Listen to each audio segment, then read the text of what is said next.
दृष्टि को शुद्ध होना चाहिए और दृष्टि सदैव मुझ में होनी चाहिए। भीम, तूने सदैव संसार में अपनी दृष्टि रखी, अभिमान से कभी मुझे कोई प्राप्त नहीं कर सकता, और तुमने अपने जीवन में अभिमान किया है कि मुझ में बल है।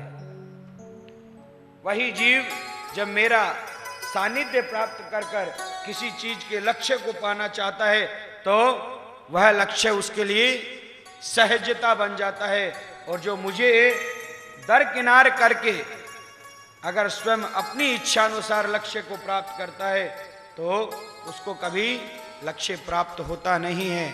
भीमसेन समझ गए। अगले दिन का युद्ध प्रारंभ हुआ।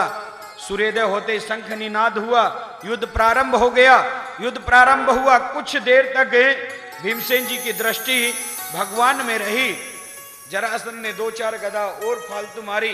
भगवान ने देखा कि भीम थक चुके हैं तो भगवान ने एक तिनका उठाया और उठाकर तिनके को बीच से चीरा, दायां भाग बाईं तरफ फेंका, बायां भाग दाईं तरफ फेंका। भीमसेन जी महाराज समझ गए और भीम ने जरासंध को नीचे पटका, दाएं पद पर बायां पद रखा और बीच से चीर दिया। दायां भाग बाईं तरफ फेंक दिया, बायां भाग दाईं तरफ फेंक कर जरासंध पर विजय श्री पाई है। जरासंध के पुत्र को राजगद्दी पर बैठाकर वहां से समस्त धन लेकर इंद्रप्रस्थ पहुंचे हैं और भगवान ने पांडवों का राजसू यज्ञ प्रारंभ कराया है। राजसू यज्ञ में सबको सेवाएं दी है और सुखदेव जी महाराज कहते हैं, राजन, यज्ञ कोई हो सदैव सेवा करनी चाहिए। यज्ञ में जो बन पड़े हैं वो सेवा करनी चाहिए, चाहे तन हो, चाहे धन हो, चाहे मन हो। तीनों विधि से सेवा हो, सदैव सेवा करनी ही चाहिए। आज भगवान ने समस्त पांडवों को यज्ञ में सेवा दी है। भीमसेन जी को भंडार घर का कार्य दिया है। क्यों? क्योंकि महाराज जो खाता है वो सदैव खिलाना जान सकता है, और जो कोई खाता ही नहीं महाराज, वो काहू को क्या खिला सके? खिला सके? नहीं खिला सके। अब महाराज बनियों की तो बात ही क्या, कोई पहुंच जाए ब्रजवासी चोबे काहू बनिए के घर, अब बनियानी बिचारी पूरी सेक के 2 पौरी सेक के थाली में रख के लेकर आ जावे चोबे जी के लिए। अब चोबे बेचारा डटा हुआ हो 2-4-5 दिन का, और कछु दाऊ दादा का प्रसाद पाके आ जावे। अब जाऊ काऊ की आदत ये हो कि गिन के रोटी जिसके घर पे बने, भैया वो किसी का क्या पेट भर सके। आजकल तो घरों में देखते हैं पहले से ही गिन लिया जाता है, 2 सेठ जी खाते हैं, 2 मझला बेटा खाता है, 2 बड़ा बेटा खाता है, 1 मैं खाती हूँ, कितनी 5 हो गई, 1 और फालतू 6 बना कर रख दी, बस छुट्टी। उतना ही आटा गूंद लिया। अरे देवता, आटा गूंद गया, थोड़ी 2-4 रोटी फालतू बन जावे, काऊ कुत्ते गैया को दे दी जावे तो वो घटेगा नहीं, बढ़ेगा बढ़ेगा। परंतु जहां गिनती की रोटियों का आटा लगाया जावे, परमात्मा का कभी वास नहीं होता वहां पर। अब चोबे जी को प्रसाद पवाने बैठा दे में, थाली में 2 पूरी रख भी दे में, और फिर तीसरी पूरी पे आके कहेंगे, पंडित जी पूरी दे दूं क्या? अब जिसमें तीसरी पूरी पे दे दूं क्या आ गया, तो चौथी पे तो भैया न जाने क्या होवे फिर। तो या लिए चौबे भी बेचारे आधे अधूरे पे उठ के चले जाते हैं। हाँ? अरे प्रसाद पवाने की भी विधि होती है, भाव होना चाहिए। तो परोसने का काम द्रौपदी को दिया है। द्रौपदी जैसा भाव किसी का नहीं है। पांचाली भाव में श्रेष्ठ है। पांचाली का अर्थ ये नहीं है कि 5 पतियों की पत्नी है इसलिए पांचाली है, नहीं देवता। पांचाल नरेश की पुत्री है, इसलिए द्रौपदी को पांचाली कहा जाता है। पांचाल देश वही बात है, अंग्रेज आए तो कुछ न कुछ छाप तो छोड़ के जाएंगे ना। पहले पंजाब ही पांचाल देश हुआ करता था, फिर पांचाल से पंजाब बना। और महाराज एक बात बताऊं, भक्ति दो ही जगह श्रेष्ठ है, या तो पंजाब में और या तो गुजरात में। भक्ति दो ही जगह श्रेष्ठ है, या तो पंजाब के लोगों में श्रद्धा ज्यादा होगी ठाकुर के प्रति, या फिर गुजरात के लोगों में। अपार भक्ति द्वारिकाधीश ने अपने भक्तों को प्रदान की है। अगर गुजरातियों के पास में धन नहीं है तो कभी गिला शिकवा नहीं करना चाहिए। क्यों?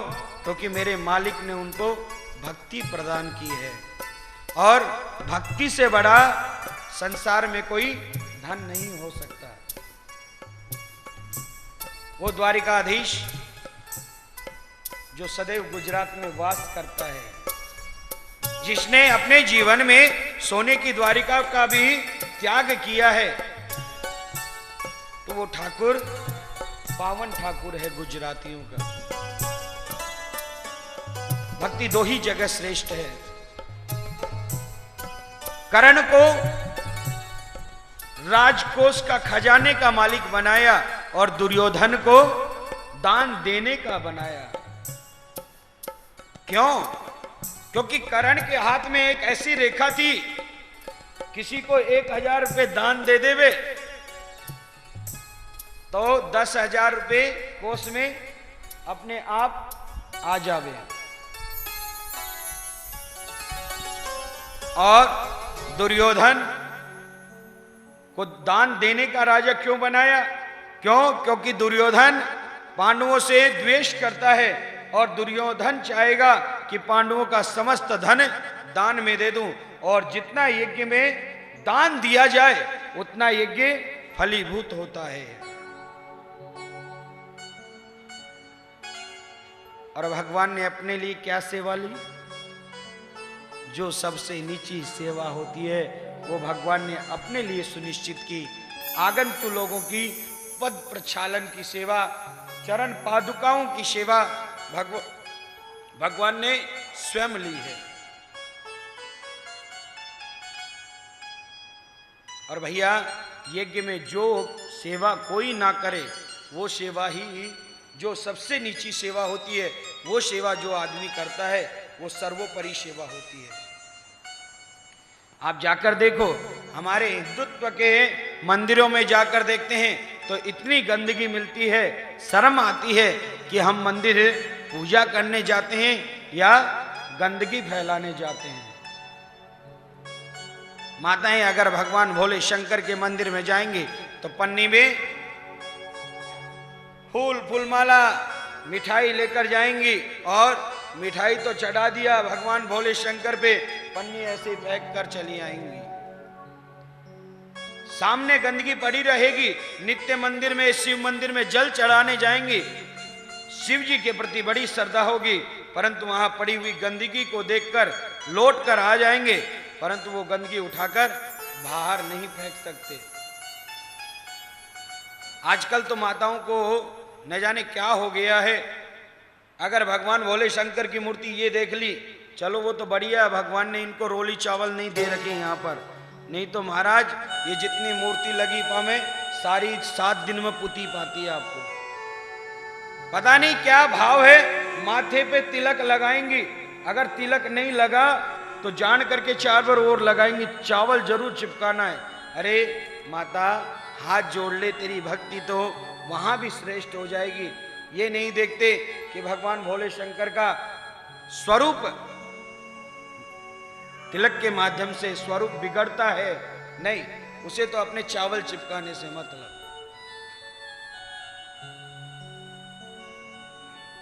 आप जाकर देखो, भक्ति देखनी है ना तो किसी गुरुद्वारे में जाकर देखो।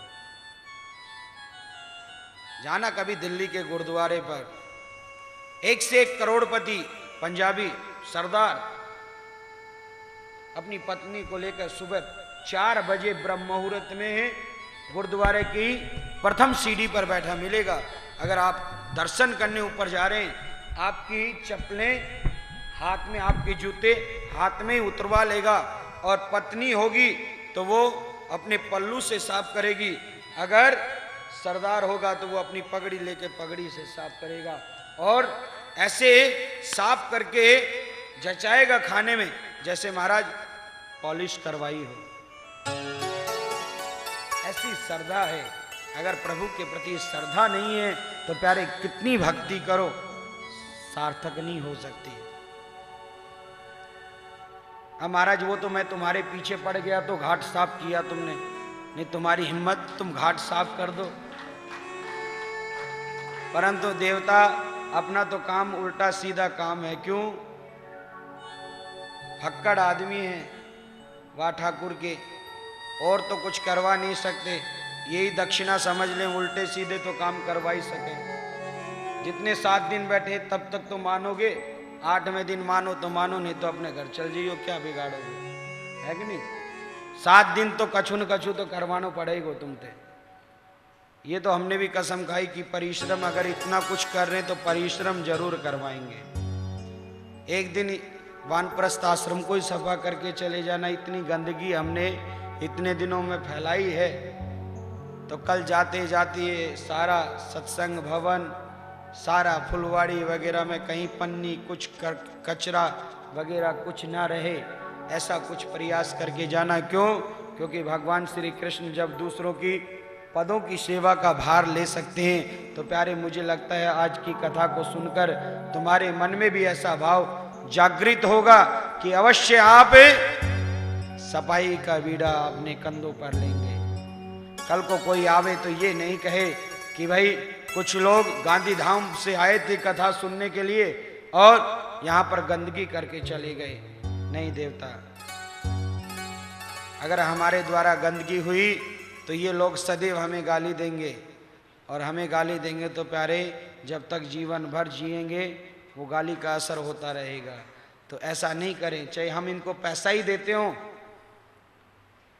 चाहे गेस्ट हाउस ही हो, परंतु अपना दायित्व बनता है जहां हमारे ठाकुर का नाम का 7 दिन तक नाम स्मरण हुआ है वो स्थान हमारा है, और उसकी रक्षा और दायित्व का भार हमारे कंधों पर है।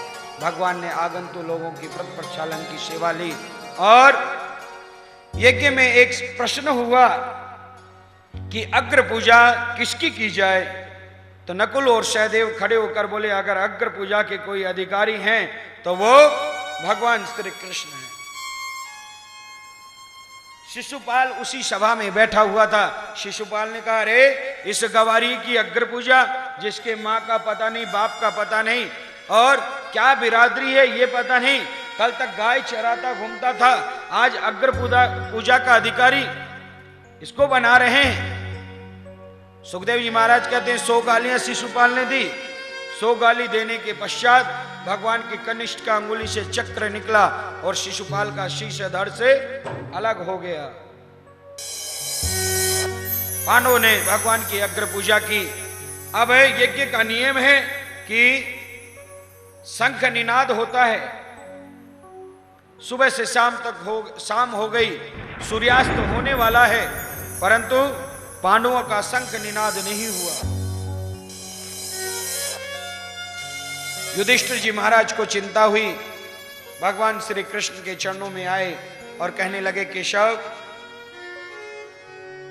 सूर्यास्त का समय हो चुका है, शंख निनाद नहीं हुआ, क्या हुआ केशव, हमसे कोई अपराध हुआ है कि शंख निनाद नहीं हुआ? अगर शंख निनाद नहीं होगा तो हमारा तो यज्ञ खंडित हो जाएगा।